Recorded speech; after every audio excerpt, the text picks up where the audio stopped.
It is universally accepted that Michelangelo is one of the greatest artists in the history of art. His phenomenal virtuosity as a sculptor and also as a painter and architect is married to a reputation for being hot-tempered and volatile. He was central to the revival in classical Greek and Roman art, but his contribution to Renaissance art and culture went far beyond the mere imitation of antiquity.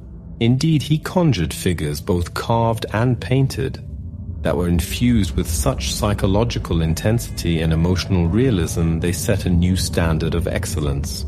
Michelangelo's most seminal pieces: the massive painting of the biblical narratives on the Sistine Chapel ceiling, the 17-foot-tall and anatomically flawless David, and the heartbreakingly genuine Pietà, are considered some of the greatest achievements in human history.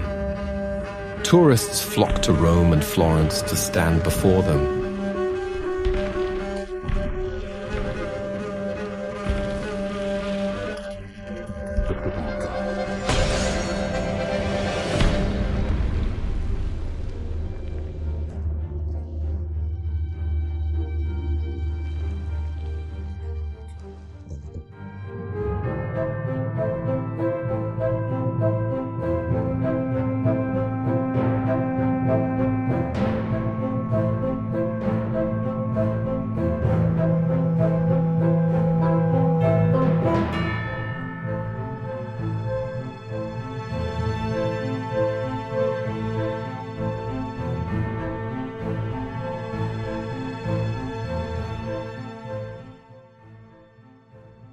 Michelangelo di Lodovico Buonarroti Simoni was born to Leonardo di Buonarrota and Francesca di Neri del Miniato di Siena, a middle-class family of bankers, living in the small village of Caprese, now known in his honor as Michelangelo Caprese, near Arezzo, Tuscany. His mother's unfortunate and prolonged illness, which led to her death while Michelangelo was just 6 years old, forced his father to place his son in the primary care of his nanny. The nanny was married to a stonecutter, and legend tells it that this forced domestic situation would form the foundation for the artist's lifelong love affair with marble. By the time he was 13 years old, it was clear to his father that Michelangelo had no aptitude for the family vocation. The young boy was sent to apprentice in the well-known Florentine studio of Domenico Ghirlandaio. The art historian Gombrich writes, "In his workshop, the young Michelangelo could certainly learn all the technical tricks of the trade, a solid technique in painting frescoes, and thorough grounding in draftsmanship. But as far as we know, Michelangelo did not enjoy his days in the painter's firm. His ideas about art were different. Instead of acquiring the facile manner of Ghirlandaio, he went out to study the work of the great masters of the past, Giotto, Masaccio, Donatello, and other Greek and Roman sculptors whose work he could see in the Medici collection. The Torment of Saint Anthony. This is the earliest known painting to be ascribed to Michelangelo, completed when he was only 12 or 13 years old and inspired by an engraving by Martin Schongauer. Housed in the Kimball Art Museum in Fort Worth, Texas, the canvas depicts the popular medieval subject of Saint Anthony attacked in the desert by demons. The saint is beset by temptations, which he resists whilst being ambushed in mid-air by the devils. The painting was previously attributed to the workshop of Domenico Ghirlandaio, under whom Michelangelo had served his apprenticeship. Under that attribution, it was bought at a Sotheby's auction in July 2008 by an American art dealer for $2 million. When the export license was obtained that September, the canvas was brought to the Metropolitan Museum of Art in New York, where it was cleaned of discolored varnish and later overpainting and closely examined for the first time. On the basis of stylistic hallmarks such as Michelangelo emphatic cross-hatching, it was decided that the painting was by the younger artist. It was soon bought by the Kimball Art Museum for an undisclosed amount, believed to be in excess of $6 million. Giorgio Vasari, in his Lives of the Artists, noted that Michelangelo had painted St. Anthony after a print by Schongauer, and Ascanio Condivi recorded that Michelangelo had gone to a market to draw fish scales, a feature not present in the original engraving. Besides this enhancement, Michelangelo also added a landscape below the figures, as well as altering the expression of the saint.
After only a year in the studio, Lorenzo de' Medici, the de facto ruler of Florence and renowned patron of the arts, asked Ghirlandaio to supply his two best students, Michelangelo and Francesco Granacci, to join the Medici's Humanist Academy.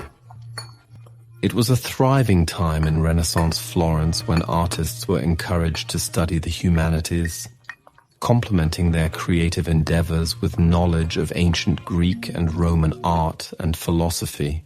Progressive artists were moving away from Gothic iconography and devotional work and evolving a Renaissance style that would foreground humanist ideals and celebrate man's primary role in shaping the modern world.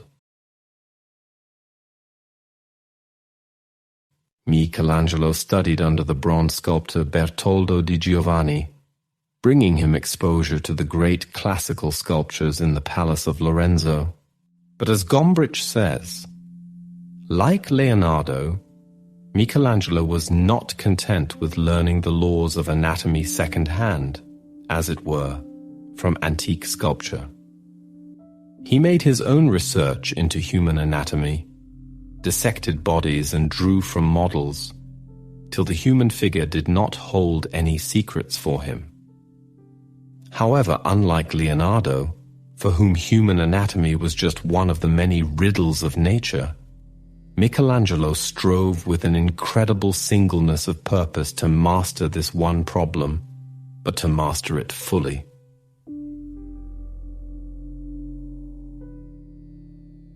During this period, Michelangelo obtained permission from the friars at the Church of Santo Spirito to study cadavers in the convent's hospital, where he would gain a deep understanding of human anatomy.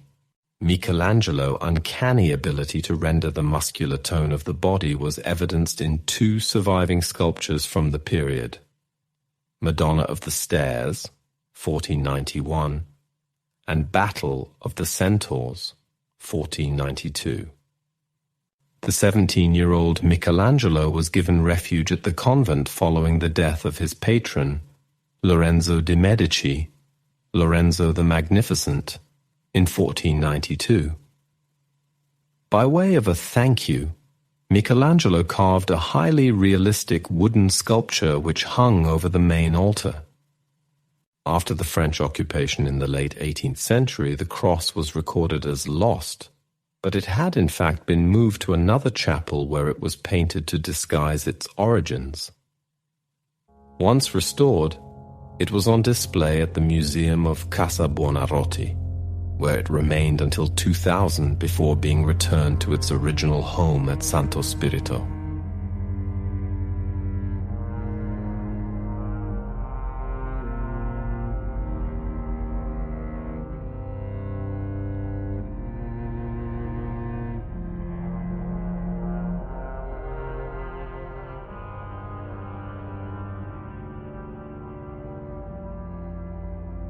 Madonna of the Stairs.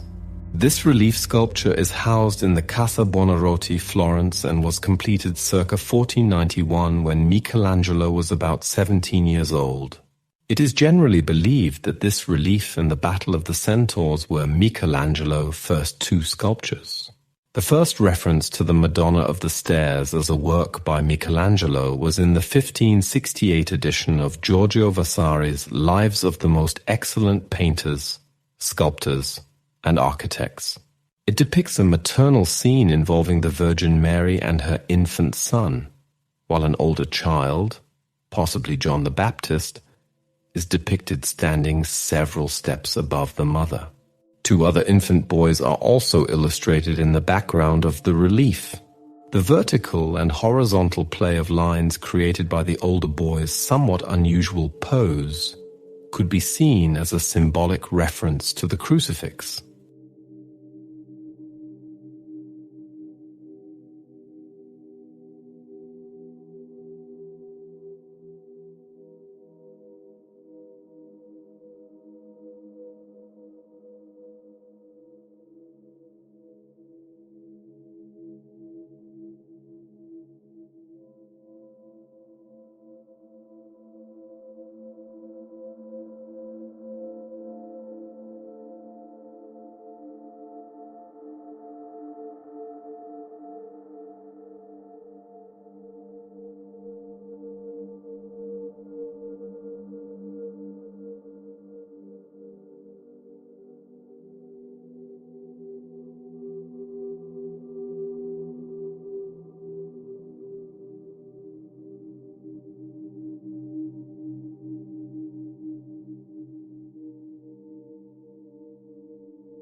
Battle of the Centaurs. Created around 1492, this unfinished marble sculpture concerns a popular narrative subject for artists during ancient times as well as the Renaissance: the mythic battle between the Lapiths and the Centaurs. It is believed the relief sculpture was the last work Michelangelo created while under the patronage of Lorenzo de' Medici, who died shortly after the sculpture's completion. Inspired by a classical relief by Bertoldo di Giovanni, a work in bronze that hung in the Medici palace, Michelangelo's own interpretation of the Battle of the Centaurs was an innovative breakthrough in the art of sculpture due to its departure from the contemporary practice of working on a discrete plane, opting instead to work multi-dimensionally.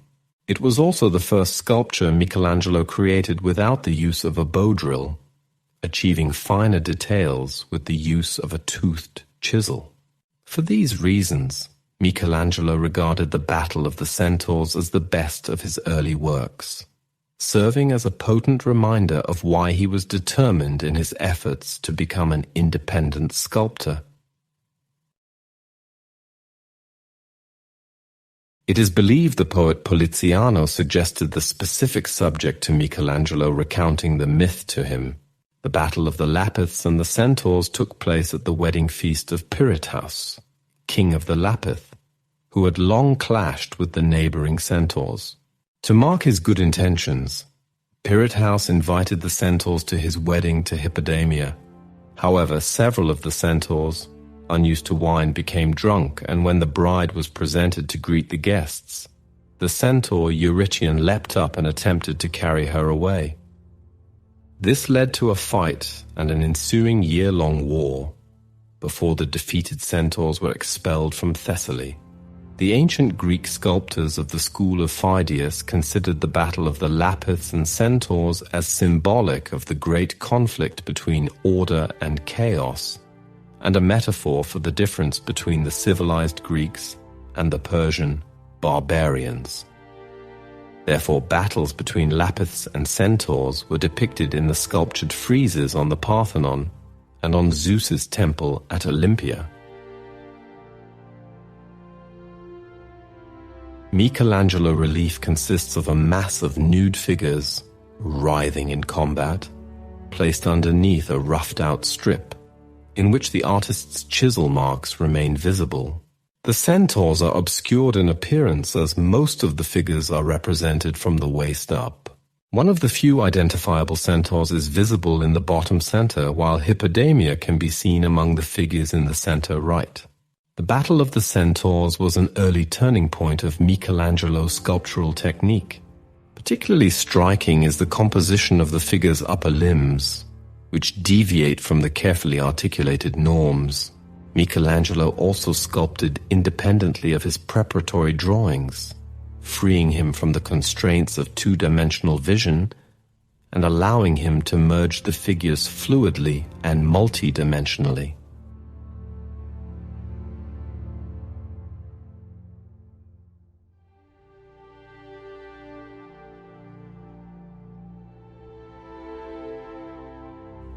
Crucifixes.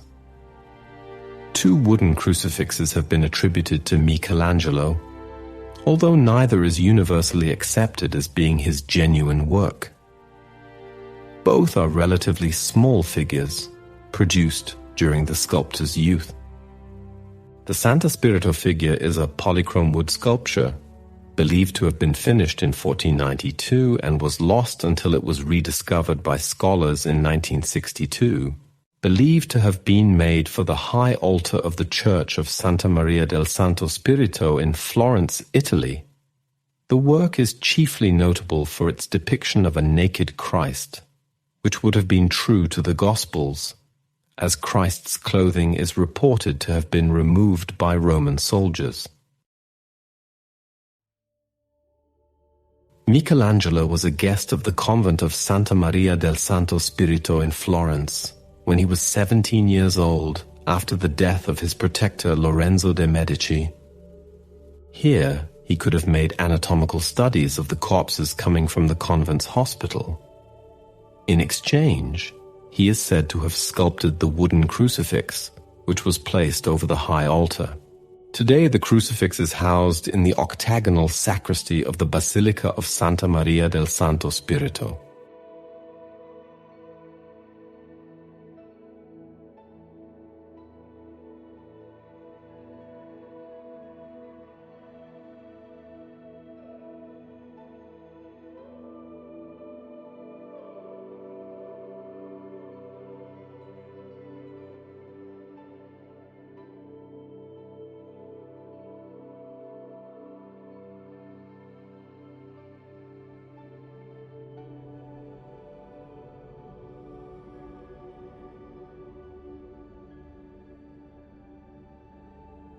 The Crucifix Gallino, which is currently displayed in Florence's Bargello Museum, was acquired in December 2008 by the Italian government from the antique dealer Giancarlo Gallino for $3.2 million. It is another polychrome corpus for a crucifix in limewood, but less than half the size of the Santo Spirito figure. The work was attributed by some art historians based only on stylistic criteria, yet the sculpture is not documented by contemporary biographers of Michelangelo Ascanio Condivi and Giorgio Vasari. Several experts have cast doubts on the attribution.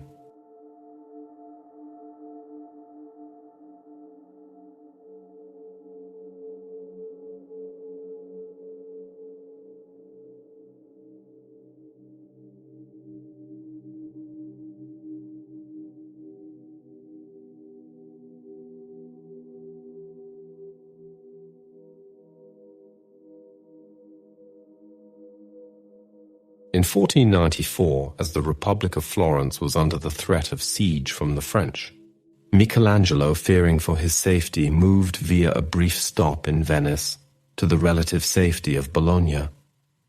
In the city he was befriended by the wealthy Bolognese senator Giovan Francesco Aldrovandi, who was able to secure the 19-year-old Michelangelo the commission to complete the remaining statuettes for the marble sarcophagus lid for the Arca of St. Dominic. The original lid, by Niccolò dell'Arca, was installed in 1473, with Michelangelo sculpting the few remaining figures, including Saint Proculus, Saint Petronio, and an angel with candelabra in 1496.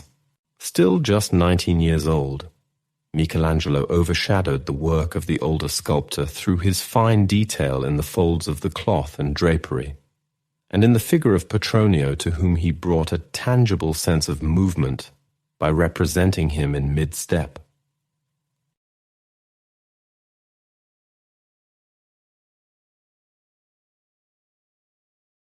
Michelangelo returned briefly to Florence after the threat of the French invasion abated.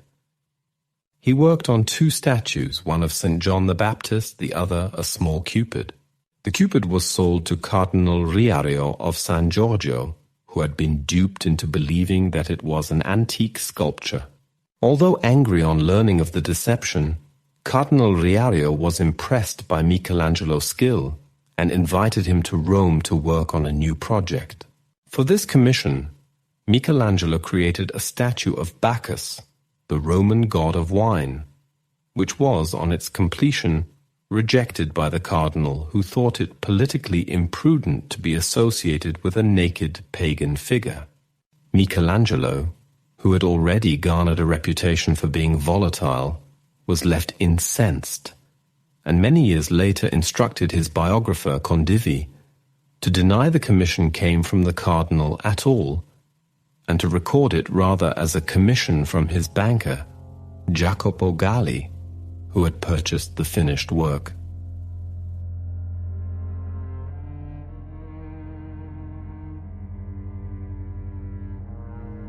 Bacchus. Completed by 1497, Michelangelo depicts Bacchus with rolling eyes and appearing to stagger from the rocky outcrop on which he stands. Sitting behind him is a faun, providing a support base to the statue, who greedily eats the grapes trailing out of Bacchus's left hand. With its swollen breast and abdomen, the Bacchus figure has often been noted for its androgynous quality, which may have been inspired by Donatello's statue of David, housed in the Bargello.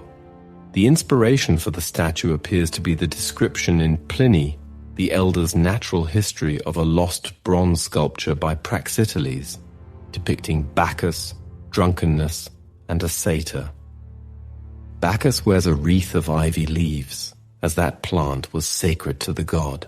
In his right hand he grips a goblet of wine, and in his left, the skin of a tiger, an animal associated with the god for its love of the grape. The hand holding the goblet was broken off and the penis chiseled away before Martin van Heemskerk recorded seeing the sculpture in the 1530s. Only the goblet was restored in the early 1550s. The mutilation may have resulted from wishing to make the sculpture appear of greater antiquity, as it was initially placed among an antique torso and fragmentary Roman reliefs in Jacopo Galli's Roman garden.